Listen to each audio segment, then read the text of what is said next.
What's up everyone, it's Steph, and today we're going to be learning about SvelteKit, which is a framework built on top of Svelte. So if you're not familiar with what Svelte is, I recommend pausing this video, watching my last video, which I will tag in one of the corners above, and then coming back.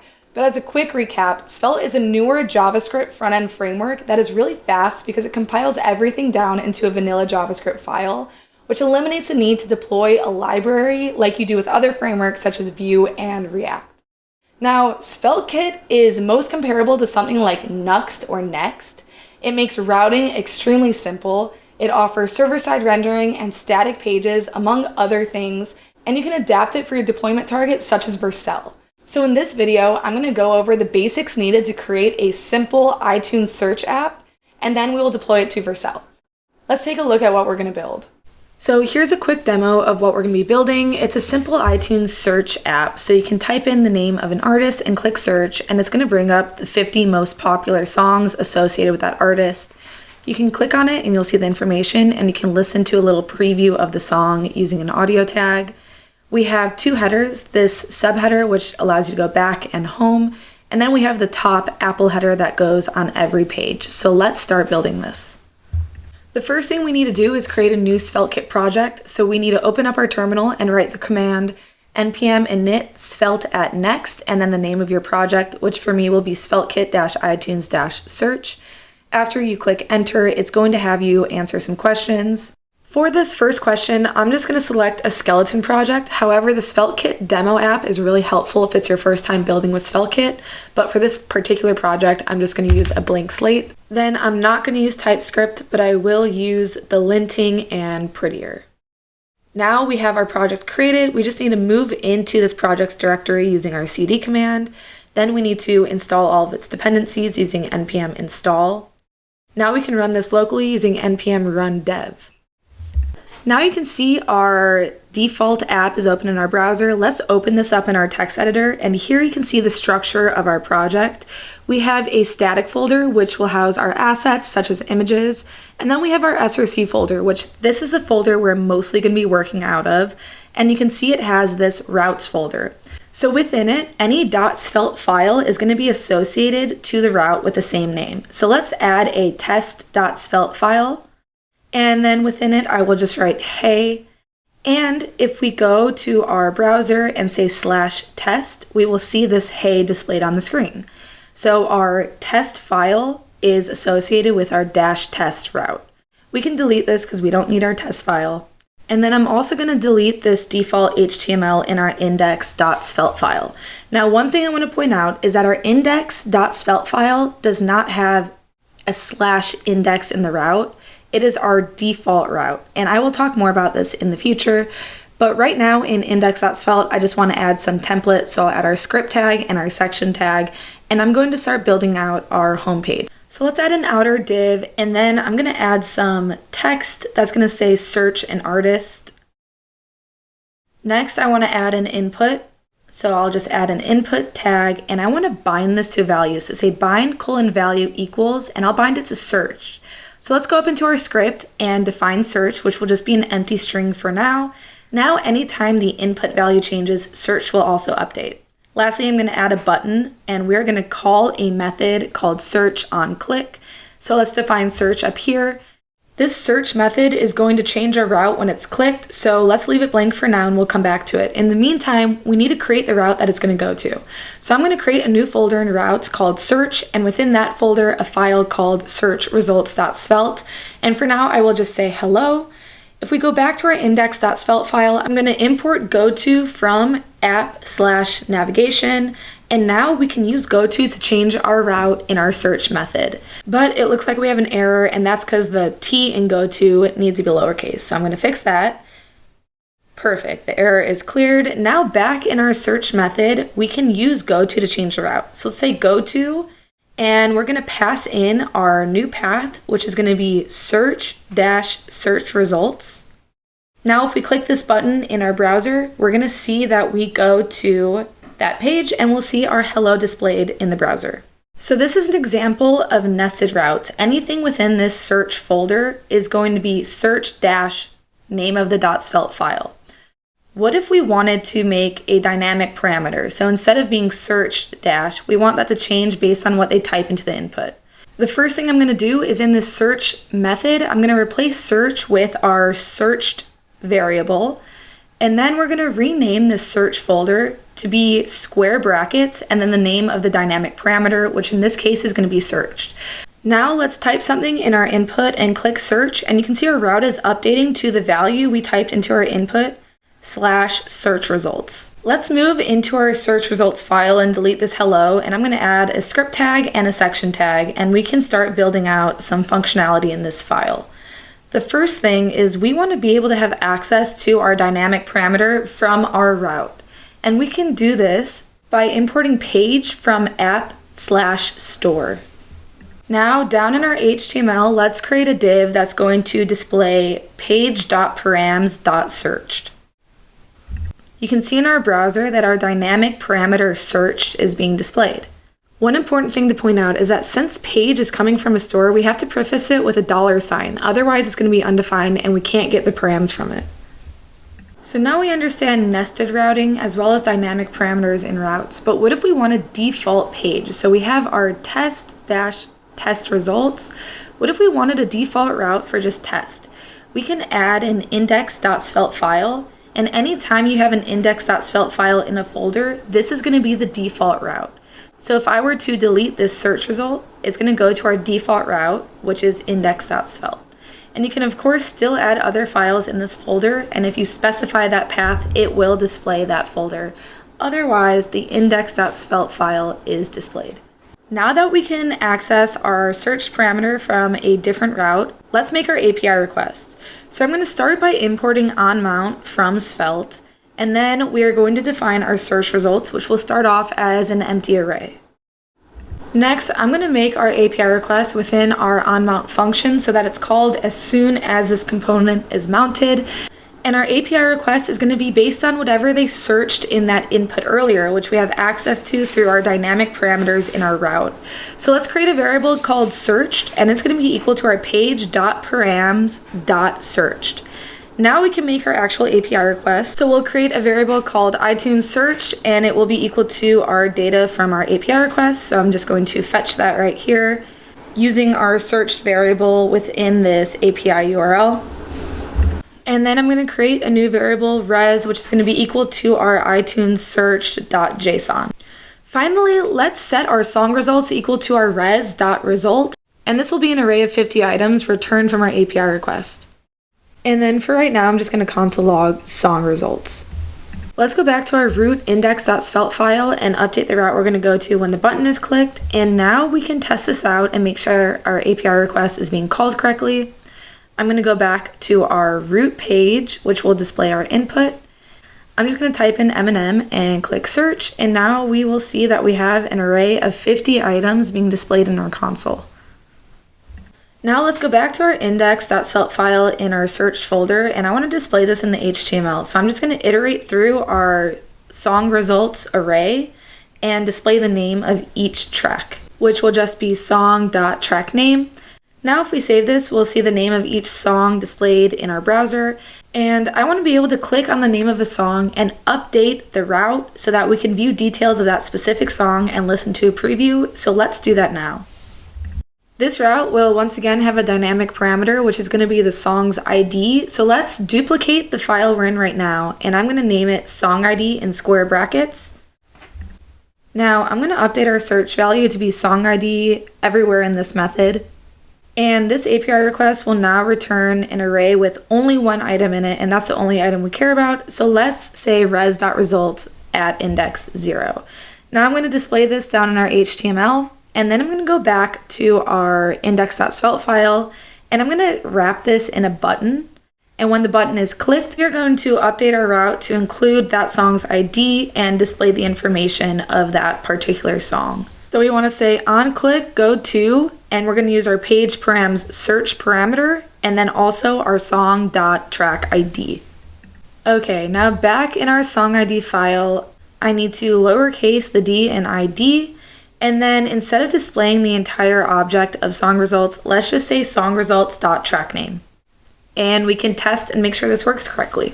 and it's not working. So let's check our console, and it says goto is not defined. So back in our index.svelte file, we just need to import goto, which I'm going to copy and paste in.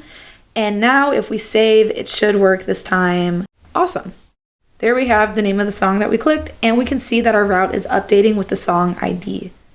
Now I want to add some styling to our components and pages, and to do this I'm going to be using Tailwind CSS. So let's get that installed. I have my terminal pulled up, and to install Tailwind we have to run the command npm install -d Tailwind CSS auto prefixer.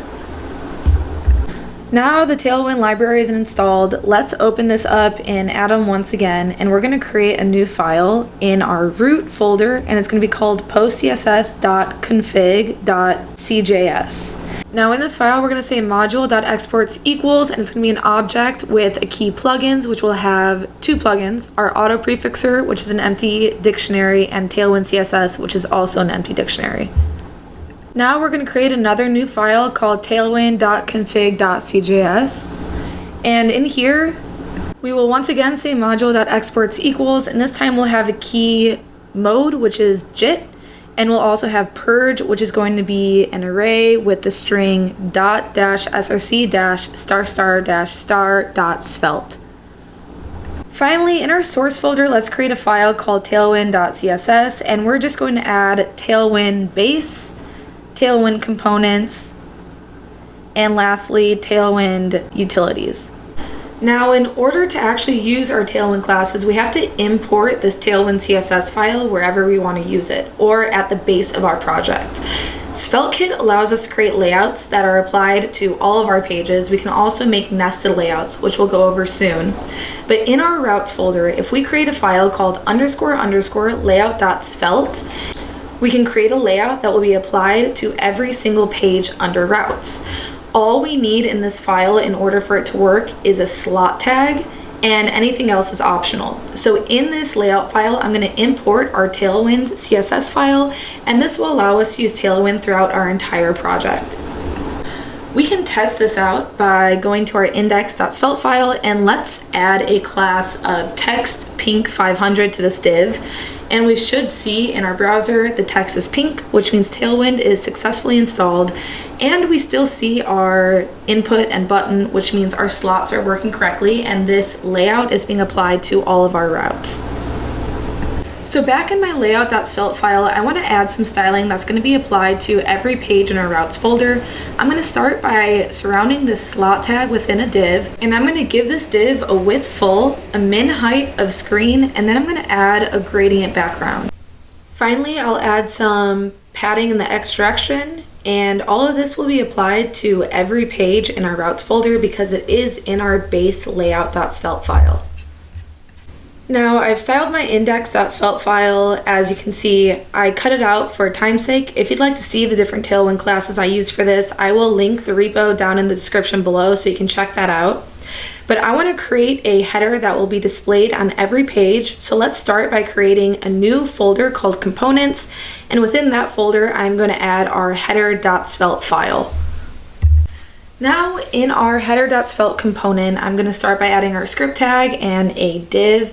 In our script, we want to import the Apple logo, which we'll be using, and I already have this in my static folder. So to use a photo from your static folder, you have to import it like I'm doing here. So import logo from, and I'm using the relative path. Now down in my div, I'm going to add an image, and the SRC will just be logo since we've already defined it up above. And then I'm just going to give it a height 6 and add some styling to our outer div. I'll give it a background black, width full, padding 2, and then some padding X that will change based on the screen size. Now if we go back into our layout.svelte file, we can just import this header component, and then we can use it in our HTML, and since it's in the layout.svelte file, it will be displayed on all pages. So now we understand how to create layouts, but what if we want a nested layout? So on these pages that I'm clicking through here, what if we want a nav bar that is only applied to this particular pages? We can do that by creating a nested layout, which is really similar to how we created nested routes. So in our search folder, if we create another file called __layout.svelte, this will be a layout that only applies to the routes within this folder. These routes will still have the layout that we implemented in our base, so it'll still have that black apple nav bar, but in addition, it will have its own layout. This nested layout works the exact same as our previous layout file in that all you need in order for it to work is a single slot tag. Otherwise, you can add whatever you want, and the styling will only be applied to the routes within the current folder. To prove that this works, I'm just going to add a div with some text in it. I'll just say test, and if I enter something in the search bar and click search, we should see test displayed on the page, which I do not see it, so I'm going to refresh the page really quick, and I still don't see it. So it looks like I spelled layout wrong, so I'm going to go rename my layout file to be spelled correctly, and then we can retest it. So now we see that test is being displayed on this page, and if we click on one of these songs, we should still see test, which we do, because this route is still in that search folder, and notice that we still have our base layout. We are still able to see that black apple header. So it just builds on top of that. So I've gone ahead and added some styling and functionality to our nested layout, which is on our searched pages. So you'll see on this input page, we don't see a back or home button. That is because all we're seeing here is our base layout, which is that black nav bar. If I were to enter something and go to our first search page, this is where we first see our new nested layout with our back button and home button. Back will just go back to the previous page, and home will go back to our search bar page. If we click on a song, we still see that back and home button because we're still in our nested layout, and as soon as we go back home, we no longer see that nested layout. Now again, for time's sake, I'm not going to go over all of the Tailwind styling I use. If you'd like to view this, the repo is linked down below and you can go look at that. But here is what our app looks like right now. We type in an artist's name, click search, and it will display the 50 most popular songs of that artist, and you can get a preview of whatever song you select. Now there's one last thing I want to go over, which is SvelteKit's onLoad function. With SvelteKit, each page or layout can export a load function, which is going to run before the component is actually created. This function will run both during server-side rendering and in the client, so it allows you to get all the necessary data for the page without needing to show a loading spinner or fetching data on mount like we're currently doing. So let's create an onLoad method, and we start off by creating another script tag, and this is going to have context module. And then inside of this script tag, we can export an async function that's called load, and this will take in a parameter of page.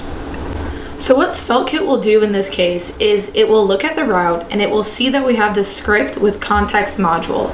It's going to then run this load function before it actually lets this component be rendered to the page. So now let's move everything that was previously done on mount into our load function, and since we're passing in page as a parameter, we can remove that $sign. It's no longer accessing the store. Next, song results is not defined, so add var in front of that. And then finally, we need to return an object with props inside of it and then a property of song results. Now down in our normal script tag, we can delete everything we had there previously, and we can expect a prop of song results. So now if we give our browser a quick refresh, everything looks the same, but we're fetching this data before the component is actually being mounted. Now the last thing I want to do is adapt this SvelteKit app to be deployed to Vercel. So before a Svelte app can be deployed, it first needs to be adapted for the deployment target, which in our case is going to be Vercel. And adapters are small plugins that take the built app as an input and it generates output for deployment. So in this case, we're going to use adapter-vercel, and to add it to our project, we need to move into our package.json file, and under dev dependencies, we're just going to add @svelte.js/adapter-vercel:next, and make sure you add that comma. Then in our svelte.config.js file, we want to import Vercel from svelte.js/adapter-vercel, and we'll add a key called adapter, which will just be Vercel. And now our project is ready for deployment. Now let's go to vercel.com, and you can see I'm already logged in. I'm going to click New Project, and you can see it automatically detects all of my Git repositories. This is the one I want, so I'm going to go ahead and click Import, and we can skip this part. I don't have a team that I need to share it with, but it auto-fills the title, which you can change if you want to, and it auto-detects the framework as Svelte. So I just click deploy, and just like that, it is deployed. No configuration needed on our part. So I'm just gonna click this go to dashboard button, and then I'll click visit, and this is our app live at a URL that anyone can visit. It really is that easy. Thanks for watching, guys. I hope you enjoyed it. If you did, make sure you like and subscribe to my channel so you don't miss any future content I put out. Also, if you try SvelteKit, let me know what you think about it down in the comments below, and I'll see you in the next video. Bye.